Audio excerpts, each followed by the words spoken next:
Kwento na. Sige na. Ang dagang mahilig sa keso. Si Bubuwit ay isang makulit na daga. Lakasan mo. Mahilig siyang kumain ng keso. Ang kanyang tatay ay nagtatrabaho sa pabrika ng keso. Kaya laging may baong keso si Bubuwit sa paaralan. Minamahal si Bubuwit ng kanyang mga magulang. Maginhawa ang buhay ni Bubuwit. Lahat ng kanilang pangunahin Ang talino ng pamangkin ko. Ang talino ng pamangkin ko. natanggal sa trabaho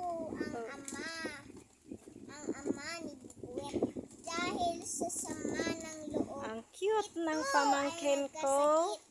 Lahat ng kanilang naipon ay ipinambayad at ibinili ng gamot hanggang sa wala na silang makain. Hindi na wala ng pag-asa ang nanay ni Bubuwit. Siya muna ang naghanap buhay para sa kanilang pamilya. Habang si Bubuwit ay nag-aaral ng mabuti at tumutulong din sa mga gawaing bahay. Makalipas ang ilang buwan ay gumaling ang tatay ni Bubuwit.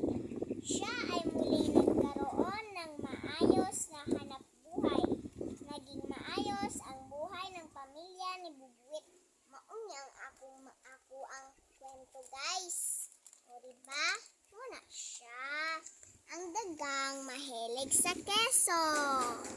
Ano siya, guys? Ay, sorry kay guys. Kay hangin man jud.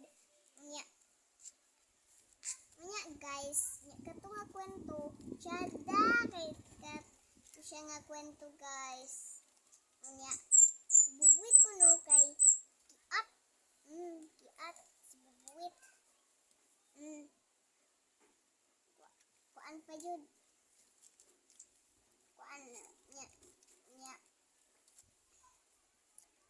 Natanggal ang papa ni Bubuwit, guys. Mao na to, guys. Yung ipon nga kwarta, gibayad nila o gipalit sa mga kuan tambal.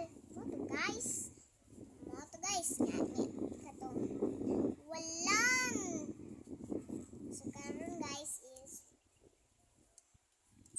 wala ko nung wala ng pag-asa ang nanay ni Bubuwit. Siya muna ang maghanap buhay para sa kanilang pamilya. Guys, ni aging panahon, guys, is masaya ang tatay ni Bubuwit or ama. Naulian na dahil itong papa ni Bubuwit, guys, or tatay. Ito, guys, ura na ako mga kuan yung mga kabuang karon. So ato na ning pangbungkagom na itong mga vlog. Ayaw, oy.